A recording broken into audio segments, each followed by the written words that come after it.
নমস্কার, আপনারা দেখছেন পিবি নিউজ। আপনাদের সঙ্গে আমি সাথে শুরু করছি আজকের খবর।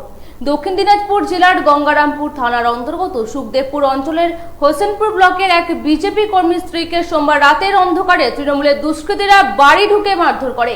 পরের দিন বাড়ির মেয়েকে তুলে নিয়ে যাওয়ার হুমকি পর্যন্ত দেওয়া হয়। ঘটনার খবর পেয়ে মঙ্গলবার দুপুরে পরিবারের সদস্যদের সঙ্গে সাক্ষাৎ করে পাশে থাকার আশ্বাস দিলেন দক্ষিণ দিনাজপুর জেলার বিজেপির সভাপতি স্বরূপ চৌধুরী।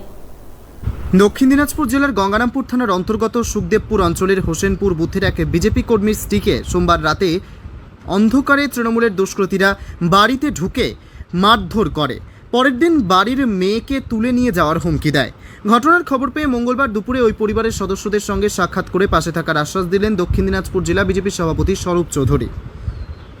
সেখানে গ্রামেরই এক ব্যক্তি, এই দাদা, ওনার স্ত্রী তার নিজ জমিতে যখন যায়, সেখানে শশার জমি, দেখে যে কিছু লোক শশা তুলে নিয়ে যাচ্ছে, অ্যাকচুয়ালি চুরি করে নিয়ে যাচ্ছে। তখনই বাধা দিলে, সেখানেই বাধা যখন দেয় তখন তার ওপর চড়াও হয়, মারধর করে, মহিলাকে ফেলে চরমভাবে মারধর করে, মাথায় বাড়ি দেয়, লাঠি দিয়ে মারে।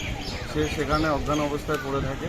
তারপরে ওনার হাজব্যান্ড বা পাড়া প্রতিবেশী জানতে পেরে তাকে তুলে নিয়ে কালদিঘি হসপিটালে ভর্তি করে গত দুদিন আগে।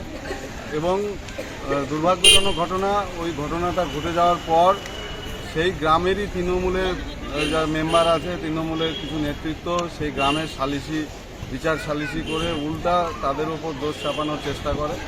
এবং যখন বেগতিক দেখেন ইনারা লোকাল গঙ্গারামপুর থানাতে সেখানে কমপ্লেন করতে গেলে, সেই কমপ্লেনটা দেখার পরও রিসিভ নেয়নি। দুদিন ধরে এই অবস্থায় পড়ে আছে। ওনার বাড়িতে যে মেয়ে আছে, তার মেয়েকে, 14 বছরের মেয়ে, তার মেয়েকে ভয় দেখানো হচ্ছে, মেয়েকে তুলে নিয়ে যাওয়া হবে, এরকম বলা হচ্ছে।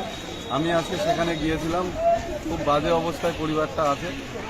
হসপিটালেও আমি দেখা করলাম, রোগীটির অবস্থাও খুব ভালো নয়। আমরা থানাকে জানিয়েছি, ইমিডিয়েটলি এর অ্যাকশন নেওয়া উচিত, অপরাধীকে। Bureau report, PB news.